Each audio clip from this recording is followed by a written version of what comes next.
Obrigado, bom dia a todos e todas. É um prazer participar aqui desse chat, desse workshop, especificamente sobre a questão da disciplina das relações trabalhistas neste período de coronavírus. E eu vou fazer uma exposição que eu pretendo ser a mais abrangente possível para situá-los do como está hoje a questão legislativa, quais são as perspectivas sobre o tema e o que talvez seja mais importante, nós temos aqui a possibilidade de uma conversa direta.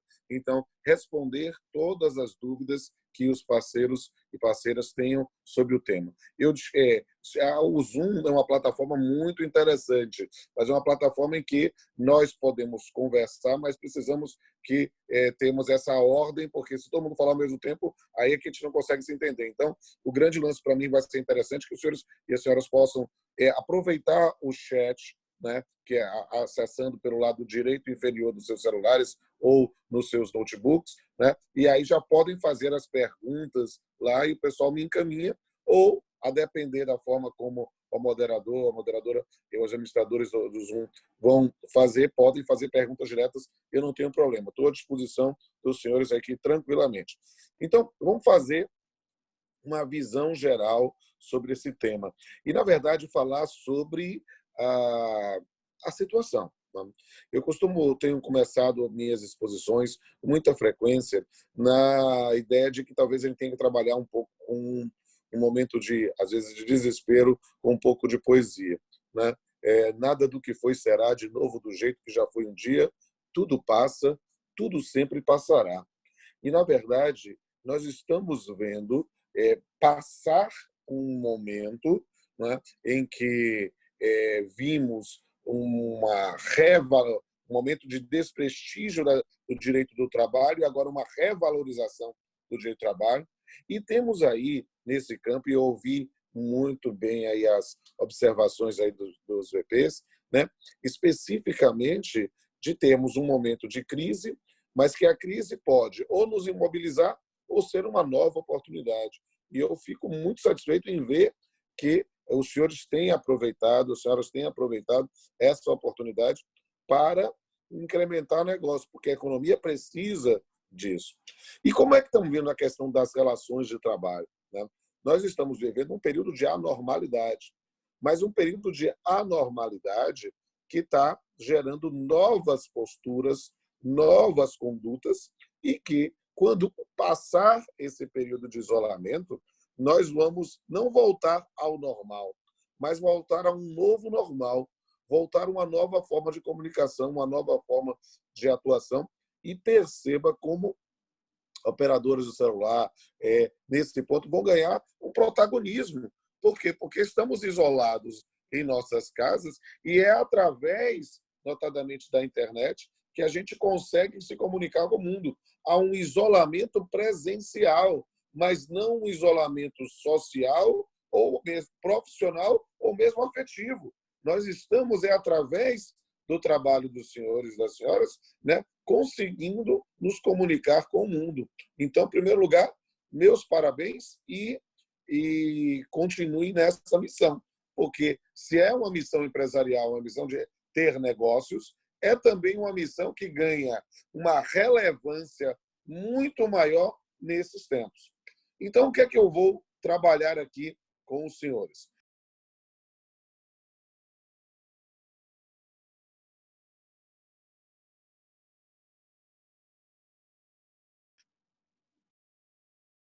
Tá mudo.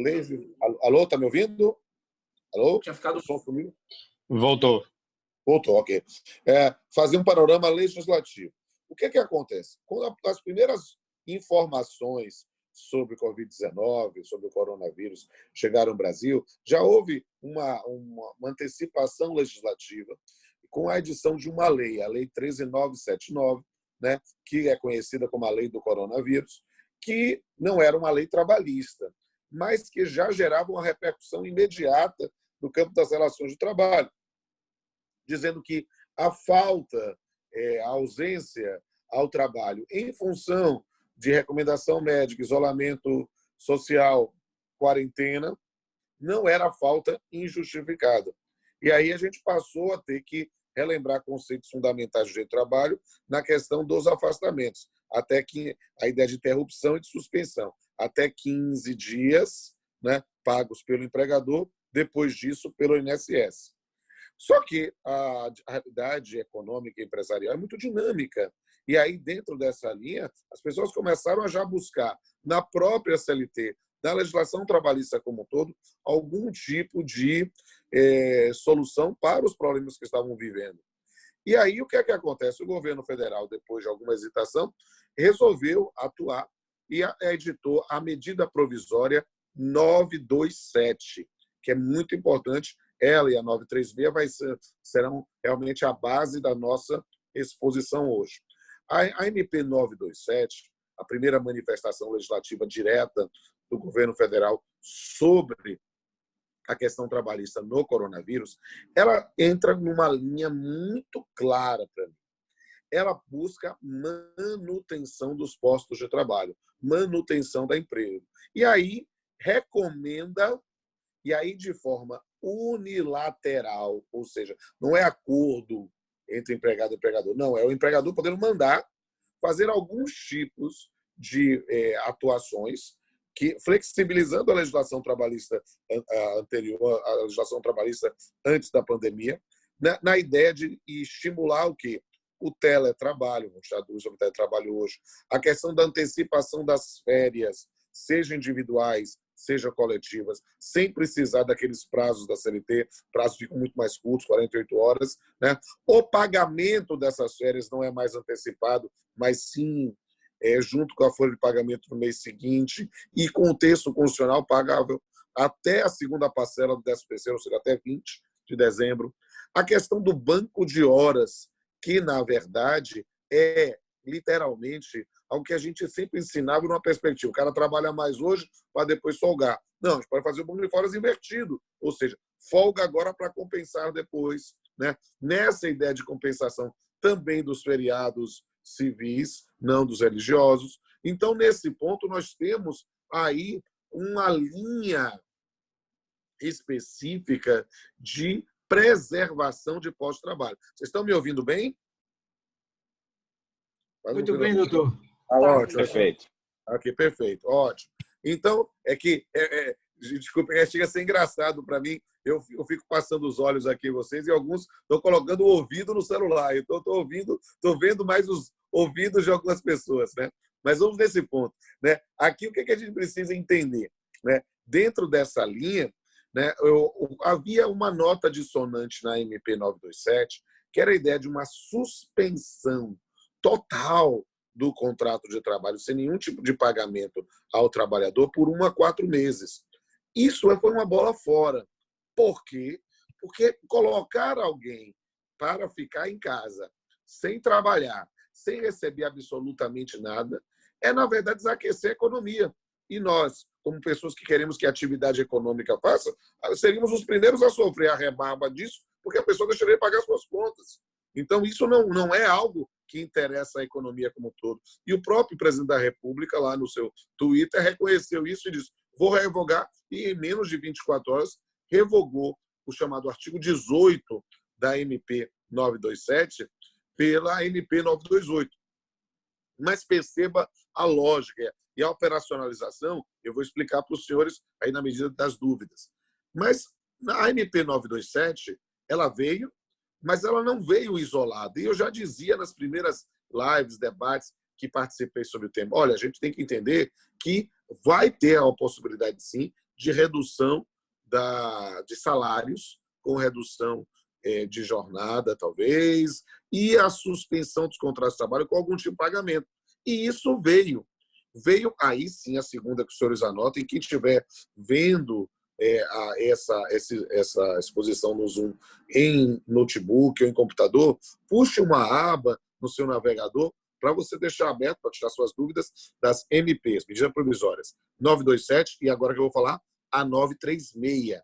A 936, ela traz a disciplina especificamente da redução do salário e da suspensão do contrato de trabalho.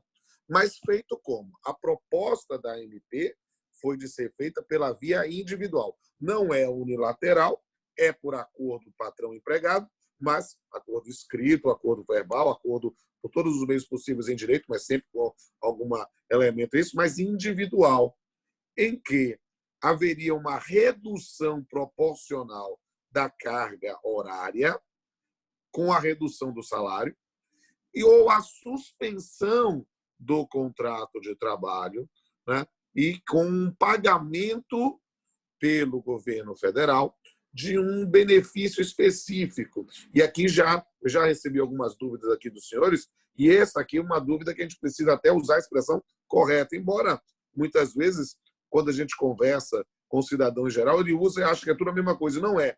Não é pagamento de seguro-desemprego, porque seguro-desemprego pressupõe que a pessoa esteja desempregada.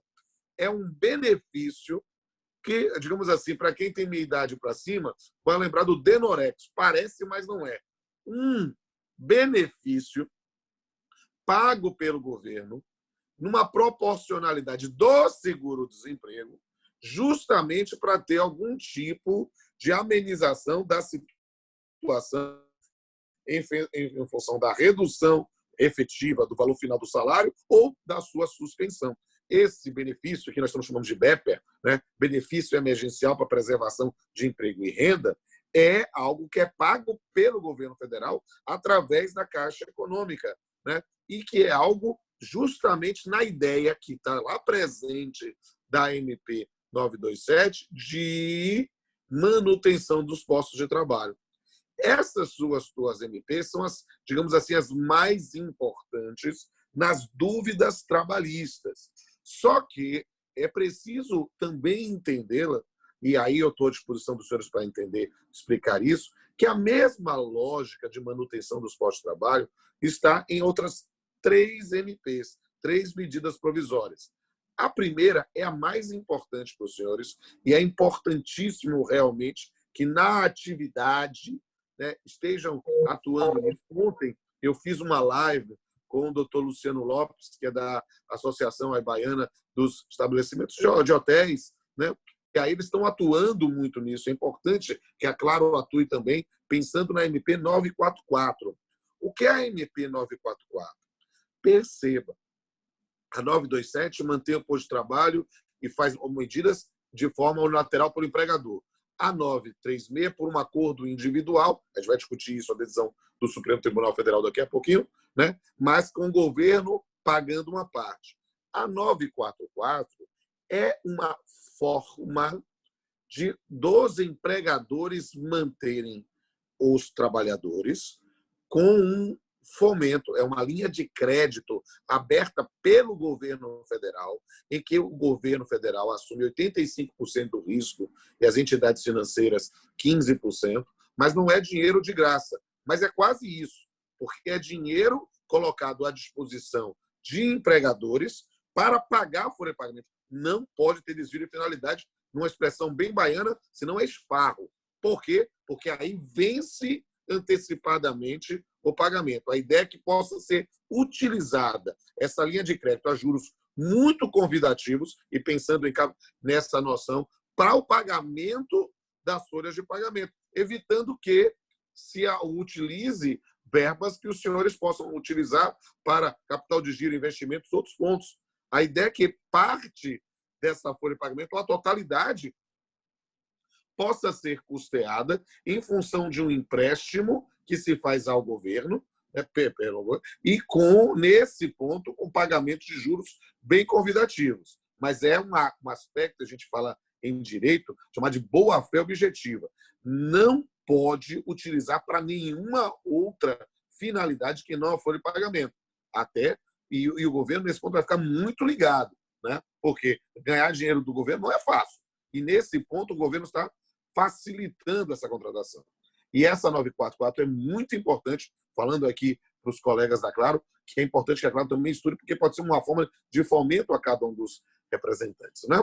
E aí, o que é que a gente precisa entender? Há mais 2 MPs, essa talvez de interesse menor, a 945 com certeza, a 945 fala do trabalhador portuário. Eu posso esclarecer, às vezes, se alguém tiver algum interesse na família ou nesse ponto, né? Porque está se fazendo através de uma compensação tributária com as taxas portuárias, algum pagamento para os trabalhadores dos portos. E a 946, que é uma MP muito importante para a injeção de dinheiro na economia e que as pessoas estão explicando errado, né?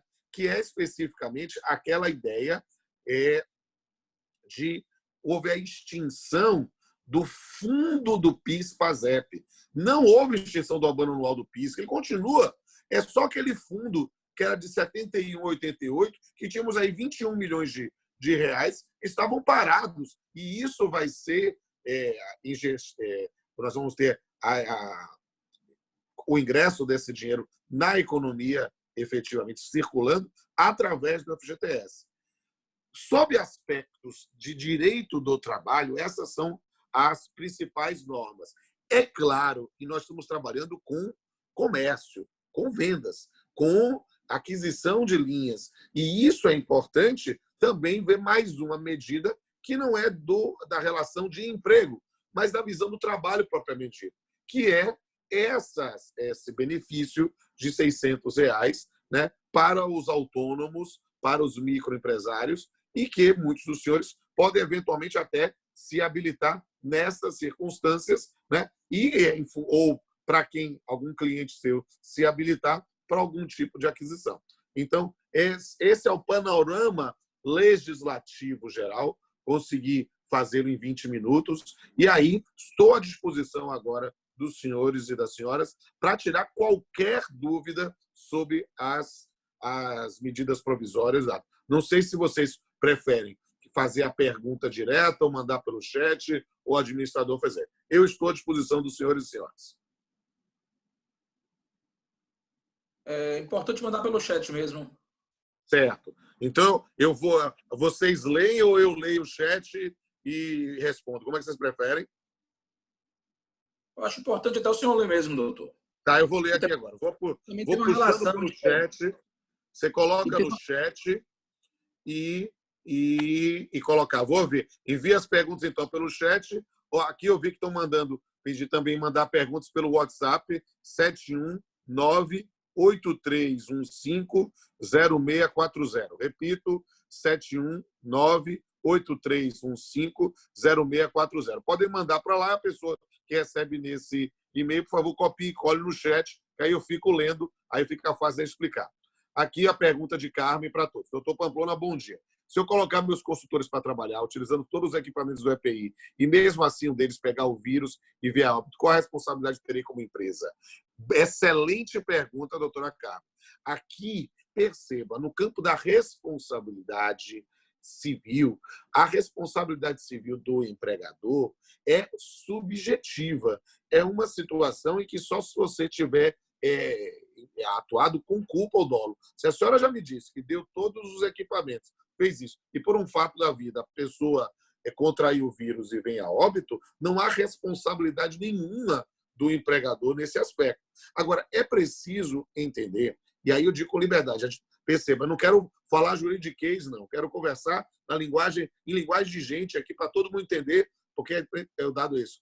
Eu estou blindado, eu tenho como o cara não ajuizar a ação, não tem como não deixar o cara ajuizar a ação. Ajuizar a ação, o pleito de pedido é sempre possível. A gente trabalha nesse ponto. Agora, os senhores e senhoras precisam entender que houve uma mudança substancial desse panorama após a reforma trabalhista, né? Após a reforma trabalhista, a Lei 13.467, o indivíduo não pode mais ajuizar a ação pedindo mundos e fundos e se ganhou ou não ganhou, jogou barro na parede. Não. Tudo que ele pedir e que, eventualmente, ele não tiver direito ou não demonstrar que tem direito, ele vai ter que pagar o honorário de sucumbência. Se ele ganhar alguma coisa, pode haver uma compensação e, no final, ele ficar devendo. Então, nós temos aí, digamos assim, não dá para blindar ninguém, mas dá para saber que o risco é muito menor hoje. Eu digo isso com liberdade. Por quê? Porque todos nós estamos passando por situações de risco. E ele, empregado, se ele vier morrer na verdade da família dele, teria que fazer a prova efetiva de que ele teve contraiu o vírus por causa do trabalho e por causa de uma situação né, de culpa do empregador. Ora, se a senhora já me disse que já fornece EPIs, que teve todas as cautelas, não há nesse ponto como pensar em responsabilização. O que há, e receba a minha... Eu vou aprofundando enquanto não vê outra pergunta. Né? O que eu digo lá, já receba a minha solidariedade, é que a gente está vivendo um tempo naturalmente de histeria ou paranoia. As pessoas estão com medo. As pessoas estão, muitas vezes, em casa. E não querem sair. Então, nessa circunstância, o empregador pode exigir que a pessoa trabalhe? Sim, pode exigir. Se ela não está em grupo de risco, se ela não está efetivamente com algum sintoma, ele pode. Deve, e aí recomenda-se, não somente das EPIs, mas tudo aquilo que vai até além dele. Máscara, álcool gel, porque isso não está enumerado como uma imposição, como se fosse uma EPI estabelecida previamente. Não, a própria cautela faz isso. E neste ponto, meus amigos e minhas amigas, vocês ficam bem a mais acautelados. Deixa eu ver a próxima pergunta. Bate-papo, jogadores. Aqui, Tiago Marinho fala. Tenho visto algumas empresas oferecendo uma solução através de um software, o ponto eletrônico do funcionário, através do smartphone ou computador pessoal do colaborador. Isso é legal? Se eu contratar um colaborador de forma de teletrabalho, posso utilizar essa ferramenta para evitar uma futura cobrança de horas extras? Né? Aí eu já vou responder a pergunta aqui do Tiago Marinho. Meu amigo Tiago Marinho, todos os meus amigos. Isso aqui é quase digamos assim, uma escolha de Sofia, não chega a esse ponto. Mas é preciso entender bem a questão do teletrabalho. A observação aqui muito importante. Teletrabalho, ou seja, teletrabalho em sentido próprio, não tem controle de jornada. É literalmente a questão de passar as tarefas e a prestação do indivíduo faz-se de forma remota dentro do cumprimento das tarefas. Se for possível ter controle de horário no teletrabalho, vou lhe dizer novamente a expressão baiana, é um esparro. Por quê?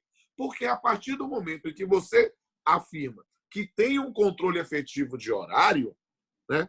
E se isso fica de forma clara, fica de forma fácil de provar, você que está correndo um risco de uma distorção da previsão do artigo 62, inciso 3º, estou dando ao fundamento, 62, inciso 3º da CLT, que coloca lá o teletrabalhador como fora dos limites da duração do trabalho. Porque se você tem como controlar o tempo que o empregado está trabalhando, a situação é justamente inversa. Você é aí que corre o risco de ter que ser demandado por horas extras.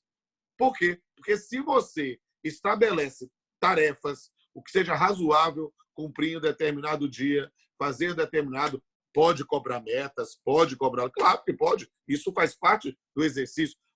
As pessoas ficam assim, vem cá, por que todo empregado diz que meta é assédio moral? Eu digo, calma, existem os exageros de ambos os lados.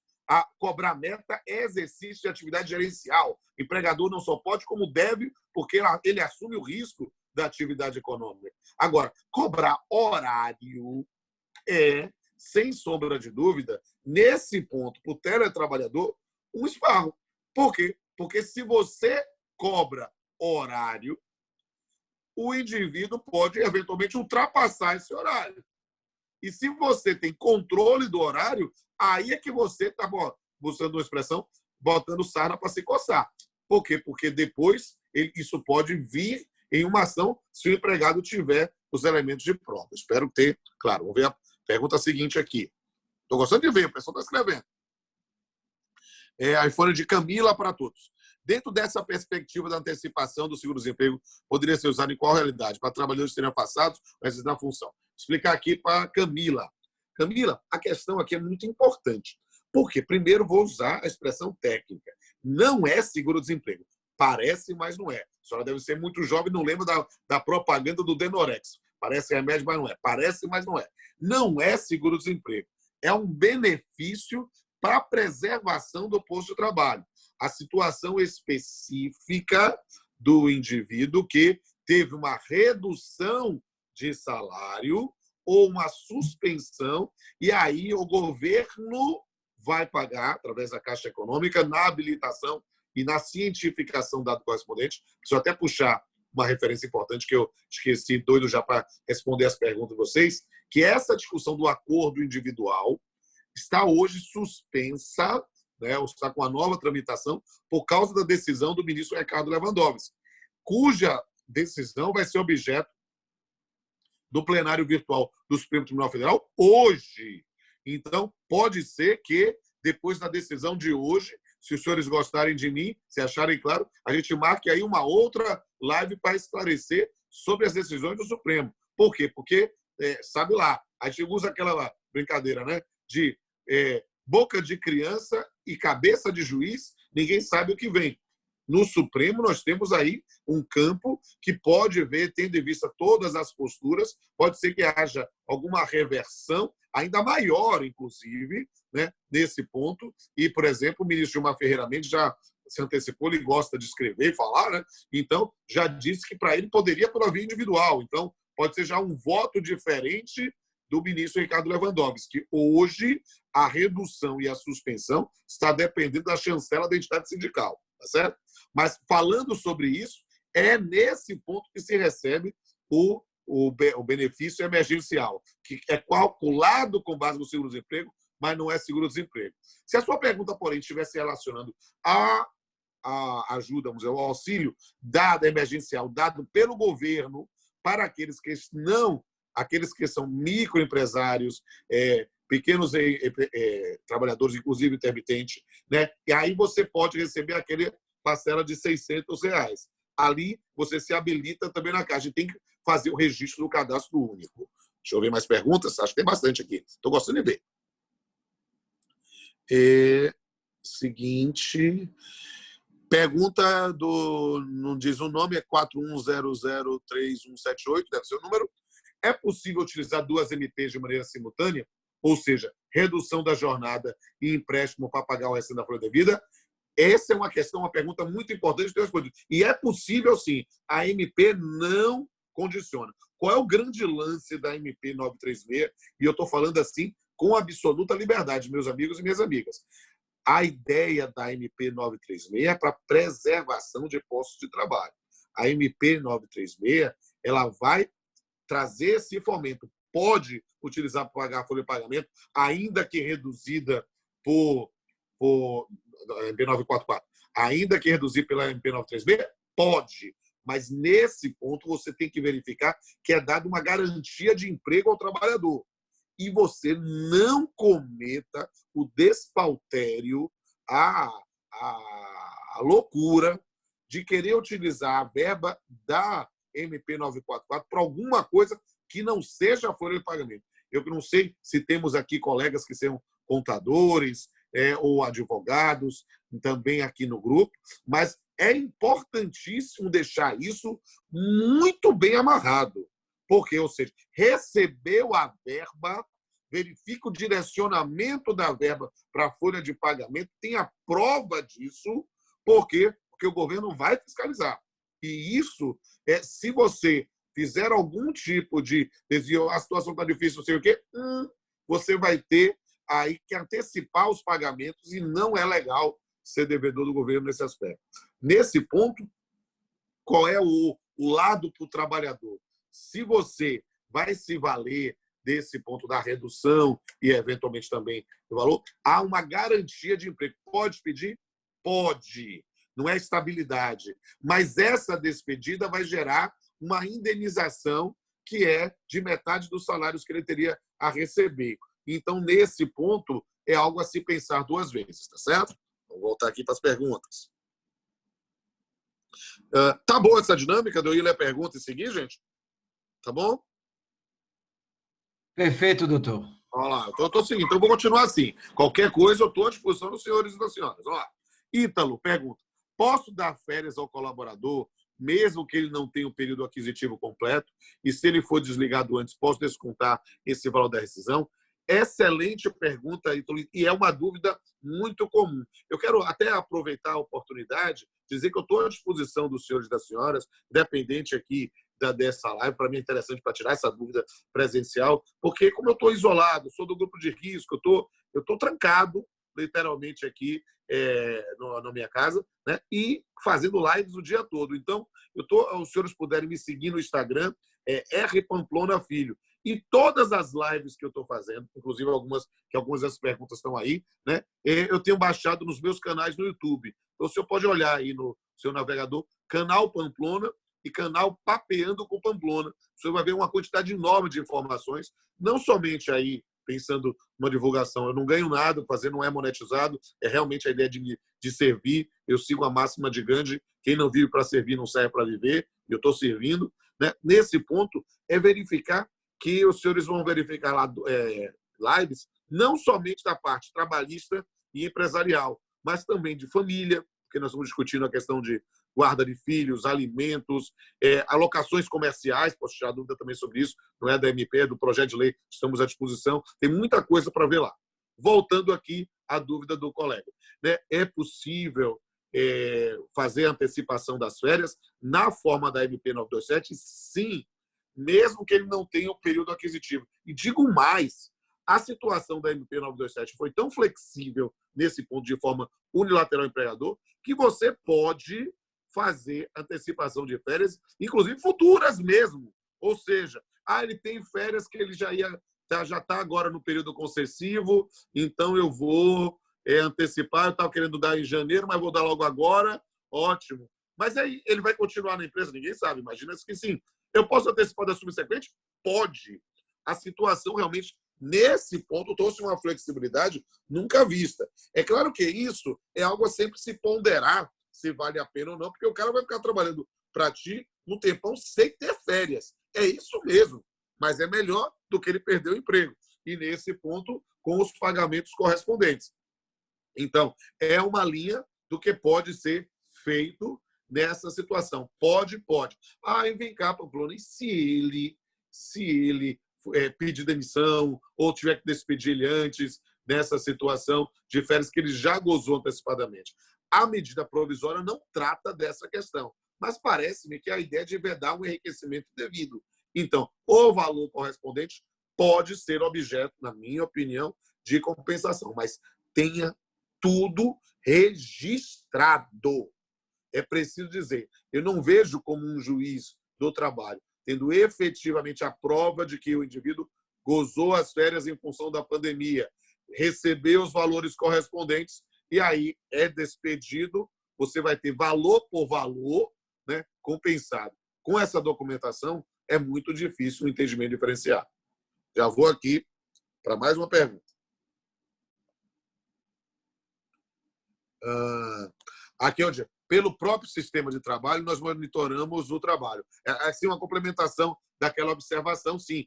É claro, você pode monitorar o trabalho, não só pode, como deve. Você está assumindo os riscos da atividade econômica. Só para quem eventualmente se perdeu, eu estou complementando, porque houve uma manifestação em relação àquela pergunta do teletrabalho. Você monitora o trabalho, mas não monitora o horário. Até mesmo, meus amigos, porque eu digo isso com absoluta liberdade. A gente tem uma visão tradicional das relações de trabalho e a gente fica, não, se a gente não ficar de olho no empregado, ele vai fazer corpo mole. Mas, meu amigo, por mais que você tenha sistema com identificação de retina, de digital, você não vai ter controle se o cara está efetivamente trabalhando ou ele foi ao banheiro, ele foi resolver, ele deixou o computador ligado. Não, eu vou botar uma câmera transmitindo. Então, você está começando a correr o risco de dizer que tem controle, porque, perceba, se você faz isso, você está dando espaço para que ele faça. Prova disso. Ele, na hora, pede para o marido, para a mulher, não sei, me filma aqui para mostrar que eu estou aqui, e ele vai ter isso no processo. Cai lá na minha vara, eu vou dizer o quê? Né? Eu não vou dizer que não tem controle, então é melhor, sim, o pessoal já respondeu, melhor deixar livre. Perfeito. Aqui uma pergunta de Gervásio para todos. O seguro de vida em grupo da empresa tem cláusula por morte natural e acidental para os empregados. Essas cláusulas cobrem eventual morte pelo Covid-19 ou existem exclusões para morte por pandemias? Pergunta interessantíssima, não é bem da nossa MP, mas eu estou à disposição, eu sou professor tanto de direito de trabalho como de direito civil. Então, eu tenho lugar de fala para responder essa questão. E depende realmente da cláusula da contratação. A priori, era muito comum, e eu estou dizendo na experiência, eu estou ensinando há 25 anos, né, que havia algumas cláusulas de exclusão em função de epidemias, pandemias, coisas do gênero. Era muito comum no passado, e uma cláusula que a gente nem levava em consideração, porque a gente não vivia situações pandêmicas. Então, neste ponto, confirme especificamente quais são os termos efetivamente do contrato de seguro. Porque a ideia é que o contrato se cumpre da forma que se contém. É claro que, e aí é uma outra perspectiva, de refletir especificamente sobre a situação e se não muda uma equação econômica do contrato que permite a revisão. Aí é uma conversa muito mais aprofundada, de uma batalha judicial.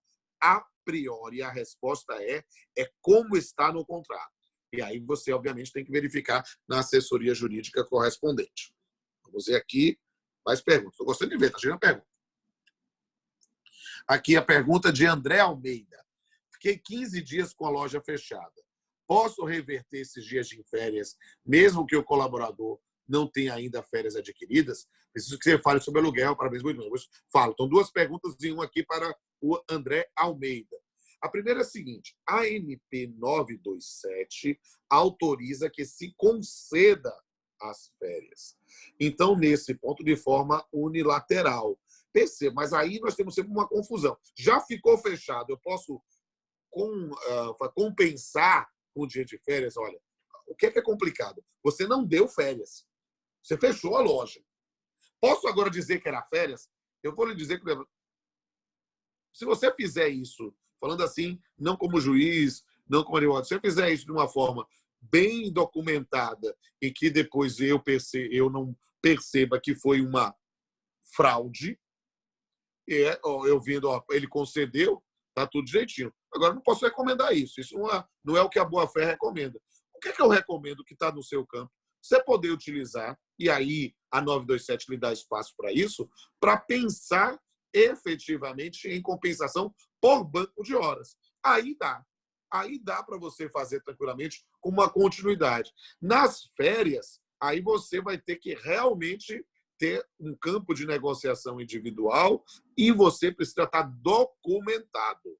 Por quê? Para não ter um espaço terrível nesse ponto de depois criar um passivo trabalhista que ninguém quer. A sua outra pergunta, André, é importantíssima. Eu fiz uma live também sobre locações comerciais com um jovem advogado muito bom aqui de Salvador, o João Glicério. E aí, o que é interessante vocês saberem? Hoje, a locação comercial, as pessoas às vezes não sabem disso. A locação comercial ela é mais protegida do que a locação residencial. Mais do que a ideia de habitação, que é direito fundamental. Por quê? Porque a locação comercial, além de ser o espaço, você cria o fundo de comércio. Você cria literalmente a atuação. E aí, nesse ponto, uma locação comercial, ela tem um campo de negociação, mas de proteção maior. Hoje, né, o que é que nós temos? Lei já posta sobre o tema? Nada. Nós temos o Código Civil, que tem a previsão, pode anotar essas três expressões, né, a questão da teoria da imprevisão, ou a questão da rescisão por onerosidade excessiva, ou a expressão que é latina, e os senhores vão ouvir falar muito, os senhores advogados falando, a cláusula rebus sic stantibus. O que é isso em linguagem de gente? Vai entender logo, sem juridiquês. Cláusula rebus sic stantibus é uma cláusula implícita em todo o contrato que diz que o contrato deve ser cumprido da forma que se contém, enquanto as condições continuam as mesmas. As condições continuam as mesmas, perceba, para atividades, para determinadas atividades, para mercados, para farmácias, para empresas de delivery, as coisas até, entre aspas, melhoraram. Para a maior parte das atividades econômicas, restaurantes, bares, não. E aí, nessa circunstância, pode-se rediscutir o contrato. O cara não está dizendo assim, não, eu não tenho que pagar porque eu não tive atividade. Não, você vai estar sujeito a ser cobrado judicialmente. O grande campo hoje é efetivamente o campo da negociação. A atividade negocial. Eu tenho falado isso, eu sou professor da UFRO, da Unifax, do SES, da Faculdade Baiana de Direito. Então, eu tenho há muitos anos, alguns dos senhores são jovens, talvez eu ensine há mais tempo do que alguns dos senhores têm de idade, né? Só no seu trabalho, eu estou há 28 anos. Então, o que é que eu posso lhes dizer com absoluta liberdade? É que o perfil do profissional que vai surgir no novo normal, no momento da saída dessa pandemia, é aquele que sabe negociar. Não é o arrogante que diz assim, não, eu vou fazer no DP, não. São campos de negociação de estratégias. Por quê? Porque você tem no direito, hoje, digamos assim, uma fundamentação para abrir a negociação. Estamos numa situação de pandemia, não é só a pandemia, mas a minha atividade econômica for parada, eu quero tentar rediscutir essa questão. E aí a gente pode fazer isso, mas você só faça isso devidamente acompanhado de advogado. Não entre no esparro de achar que resolve sozinho, né? Então, aí, nesse ponto, o que é que eu vou lhe dizer é de um adiantamento sobre a matéria. O que a gente precisa saber hoje é que o Congresso Nacional está votando um projeto de lei, que é o 1179, apresentado pelo senador mineiro Antônio Anastasia, que quer trabalhar essas questões, admitindo que há impossibilidade do despejo. Ou seja, não é situação de moratória, não é situação de perdoar dívida ou de diminuição. Não, é que você continua na atividade, teve aí essa situação decorrente da pandemia, mesmo não tendo pago, isso não estou dizendo que já é lei, pode virar lei, está em discussão e a passos rápidos. Então, pode ser que, surgindo em função da decisão do Supremo de hoje, e se esse projeto de lei vira lei, talvez eu seja procurado pelos senhores até para fazer outro papo como esse, porque aí vai ser matéria nova e importante. O que acontece? Você não será despejado. Ou se você está, digamos assim, empoderado, vamos usar essa expressão. Mas para rediscutir a questão dos pagamentos. E por isso a importância da atividade de seus advogados, da sua assessoria jurídica, né, que é fundamental. Vamos ver aqui mais. Papo. Muito bem. Ricardo Bittencourt. Favor explicar melhor sobre a MP que o governo arcar com 2 meses com o seguro-desemprego, entre aspas. Qual a responsabilidade da empresa dele dessa MP? Os funcionários continuam trabalhando normalmente? Boa pergunta, Ricardo. Né? Ricardo Bittencourt. É seguro-desemprego, entre aspas, como você colocou. O nome que a gente está chamando é BEPER, né? Benefício Emergencial de Preservação de Emprego e Renda. Quando você adere a ele pela MP 936, né, você está fazendo uma suspensão ou uma redução, o governo vai bancar essa parte de algum tipo de sustento do empregado, ótimo, beleza. Nesse ponto, você pode despedir o empregado?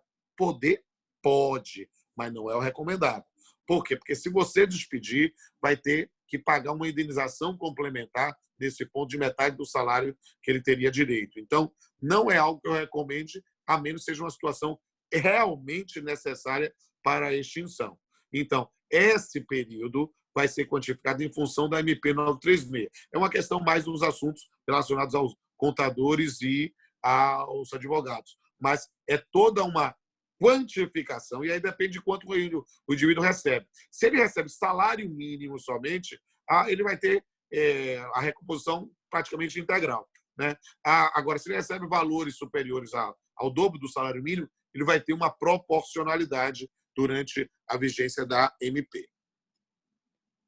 Seguindo aqui, já são 10h49. Vamos lá.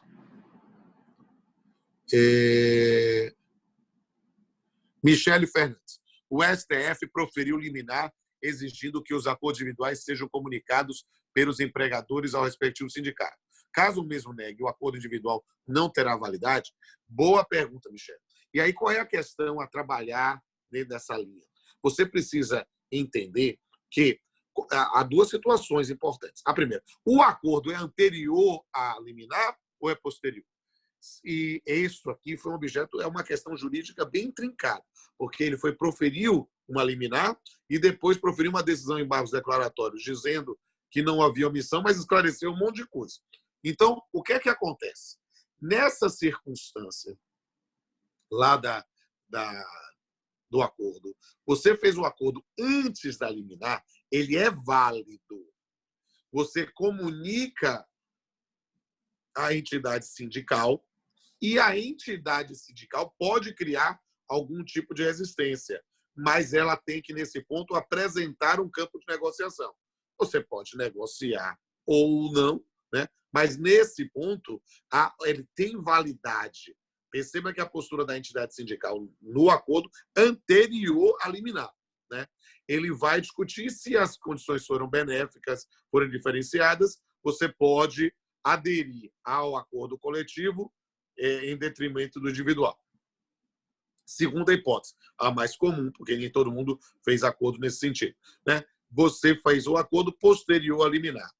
O Supremo entende, quer dizer, o ministro Ricardo Lewandowski entende que esse acordo individual simplesmente não seria válido. Então, você precisa fazer o acordo e comunicar ao sindicato para que ele convalide, ou seja, tudo bem, ou que ele assuma um campo de negociação. Essa negociação, os prazos são importantes dizer, porque na medida provisória era simplesmente uma cientificação no prazo de 10 dias. Há uma referência ao artigo 617 da CNT, que tem um prazo de 8 dias para chamar o sindicato, na ausência dele a federação, na ausência dele a confederação. A MP 936 reduziu pela metade, ou seja, 4 dias. Então, na melhor das hipóteses, você tem aí que, fazendo o acordo, comunicar ao sindicato para que, no prazo de 4 dias, venha verificar convalidar. Convalidou, está ótimo, está resolvido. Não convalidou, vai ter que negociar com ele também. Registrando também uma coisa importante. O sindicato não pode cobrar para negociar. Eu sei que isso é comum, mas isso está errado. Então, se ele está cobrando para negociar, se instrumentalize. Tenha prova disso. Gravação, WhatsApp, e-mail, não sei o quê, e denuncie ao Ministério Público do Trabalho. Perceba, o sindicato é importantíssimo para o estabelecimento das nossas relações trabalhistas de uma pacificação. A gente, quando está na condição de empregador, pode achar chato, não cria, não colabora, vive em outro planeta, mas ele é importantíssimo no campo de uma composição dos interesses. Mas ele não pode querer se valer, ainda mais num período de pandemia, para tentar ter algum tipo de verba para ele. Se tiver, claro, devidamente assessorado juridicamente, denuncie. O Ministério Público do Trabalho vai cair de pau no sindicato. E, com você tendo essa denúncia, na boa, você já tem um elemento para mostrar que o sindicato não tem resistência séria.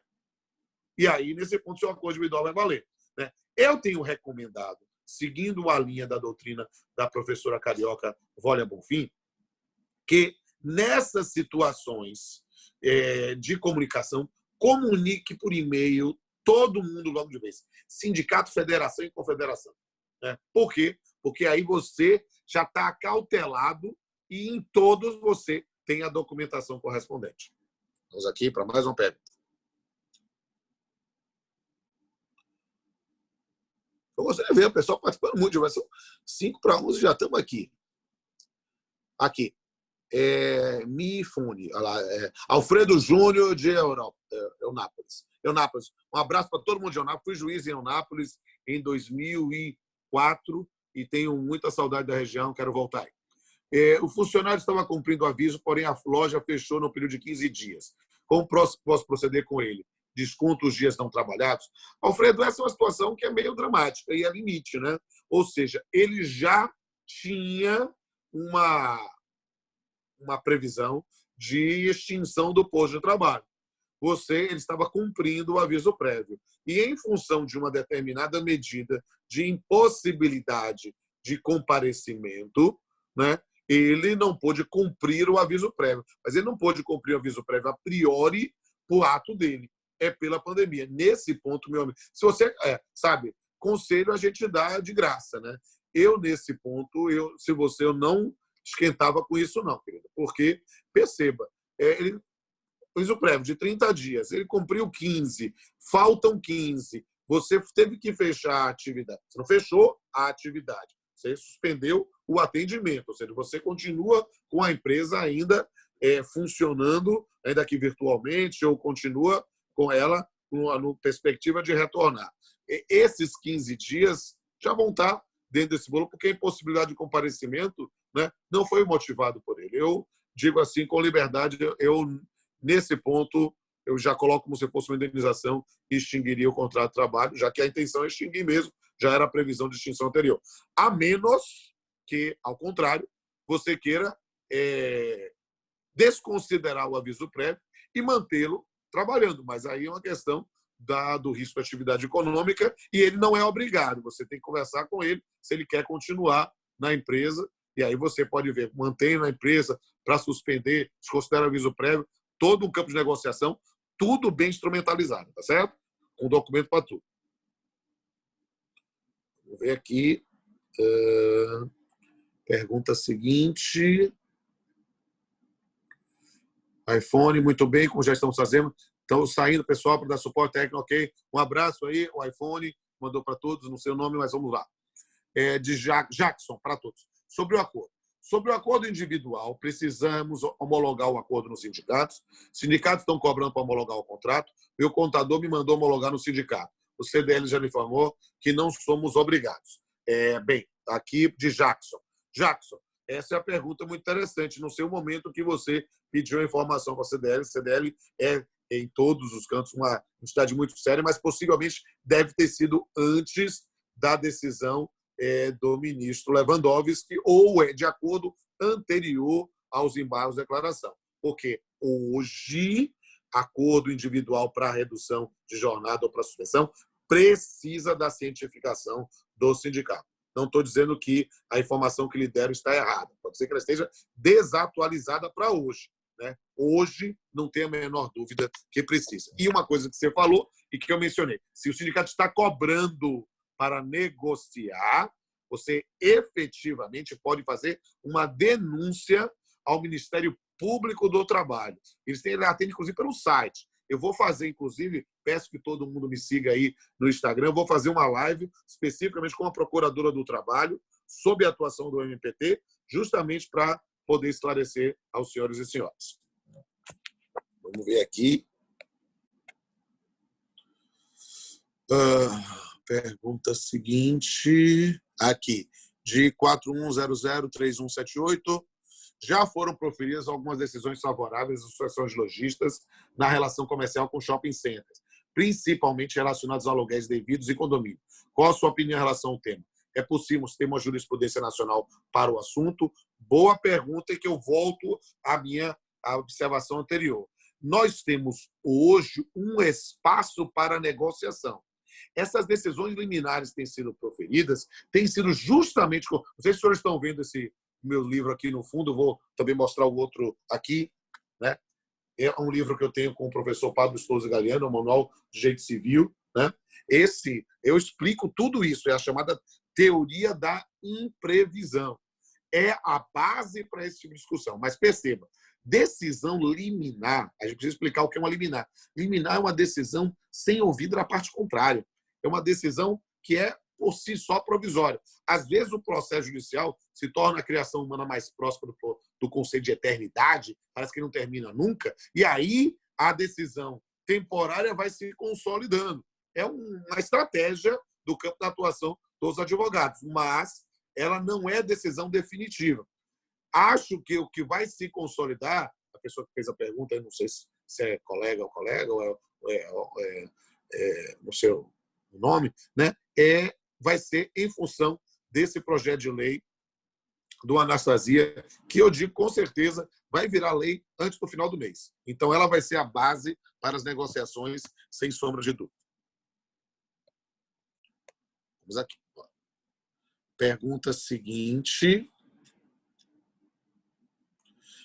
Sandro Amorim. Doutor, nesse mesmo diapasão da pergunta de Ricardo, como não podemos separar nossas vidas profissionais do pessoal, essa redução de jornada de trabalho, bem como de salário, se enquadra também para os nossos empregados domésticos? Como comunicar ao governo dessa redução para que eu mesmo assuma parte do salário? Excelente pergunta, tenho respondido com frequência. A medida provisória 936 não ressalva trabalhadores domésticos. Então, é possível, sim, haver a redução. Mas fique ligado. Letra A.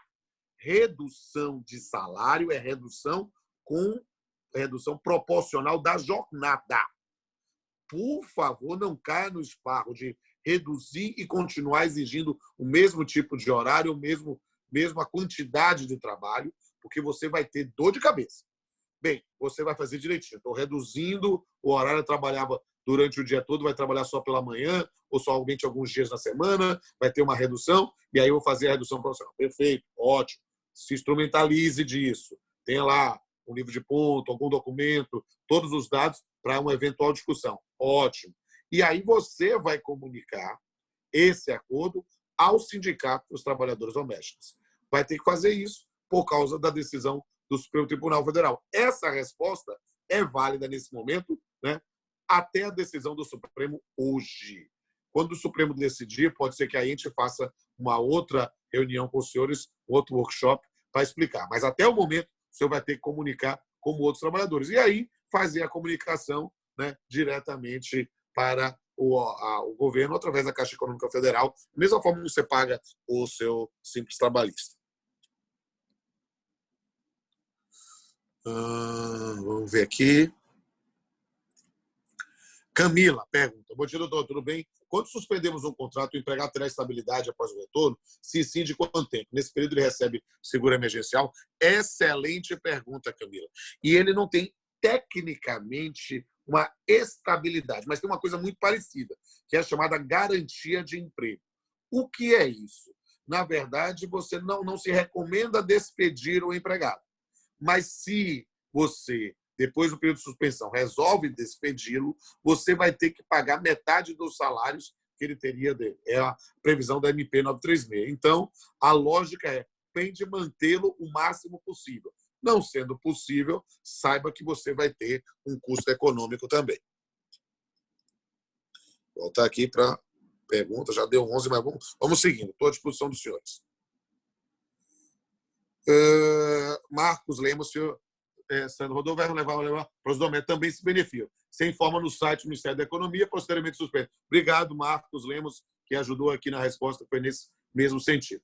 Alguém botou bom dia. Alfredo Júnior, o funcionário estava cumprindo aviso, porém ela fechou. Acho que já respondi essa pergunta. A pergunta, Alfredo, não sei se você pegou a minha resposta, mas eu digo que é uma situação que você efetivamente tem de assumir.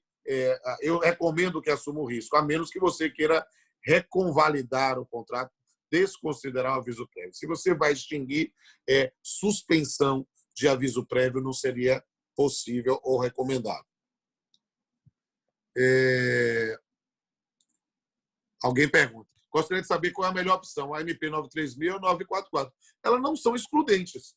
A MP 936 é a situação de redução de salário e ou suspensão do contrato de trabalho, né? Você vai verificar o que sua assessoria jurídica e sua assessoria contábil lhe recomenda para a sua renda nesse momento.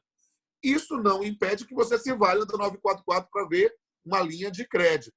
O grande lance para você conjugar as duas é: não despeça o empregado. Mantenha o posto de trabalho, seja com a situação da redução, né? Claro, se você suspende o contrato de trabalho, você não tem, nesse aspecto, folha de pagamento, né? Mas se você suspende alguns, você pode, para os outros, usar o crédito da 944, sim. Alguém esquece a pergunta, já entendeu? Ótimo. E a última pergunta é de Josué Santos.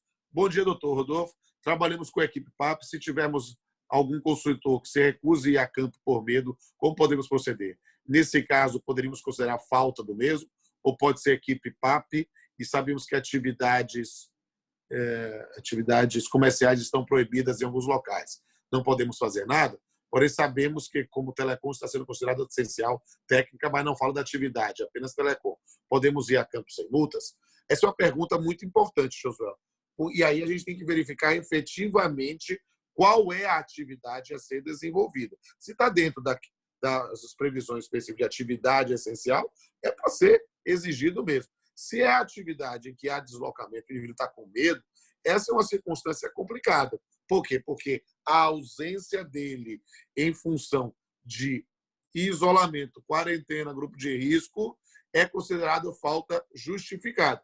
Mas está com medo, simplesmente, porque nós estamos... Quem assiste o jornal fica assustado, né?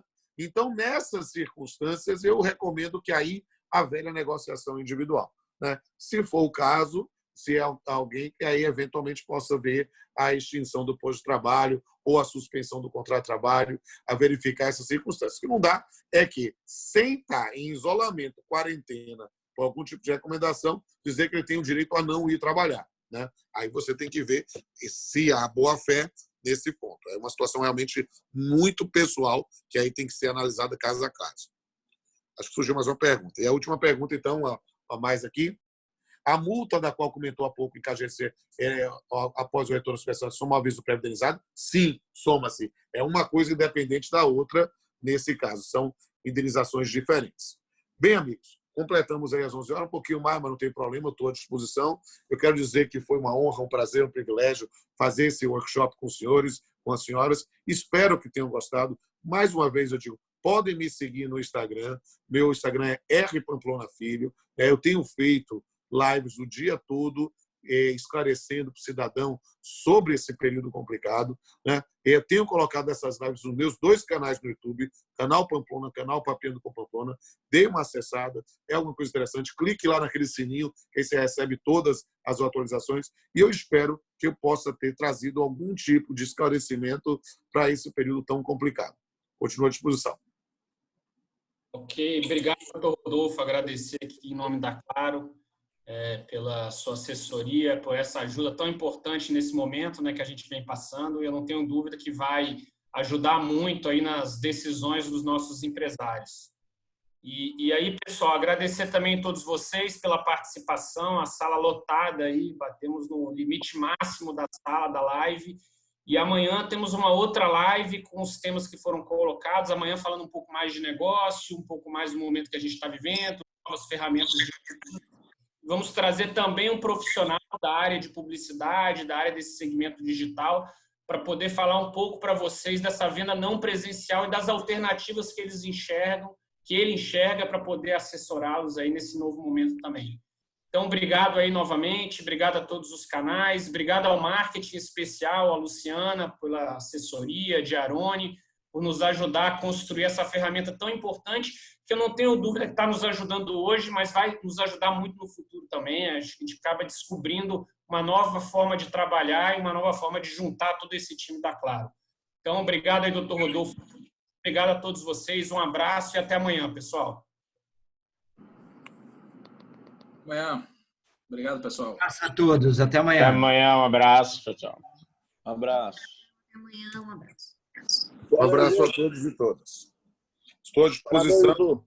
Eu vi que surgiu até mais uma pergunta sobre aluguéis. Dê uma olhada lá no meu Instagram e no canal no YouTube. Eu já falei sobre isso. E aqui mesmo, eu espero que essa reunião tenha sido gravada. E se ela for gravada, eu vou colocar, porque todas as respostas também estão lá no meu canal no YouTube também. Um abraço a todos. Sim, foi gravada, doutor. Nós vamos disponibilizar. Maravilha! Mandem para mim, eu vou mandar minha assessora entrar em contato contigo para a gente poder ter a oportunidade de colocar e disponibilizar para os senhores mesmo terem acesso depois. Contem comigo. Muito obrigada. Tchau, tchau.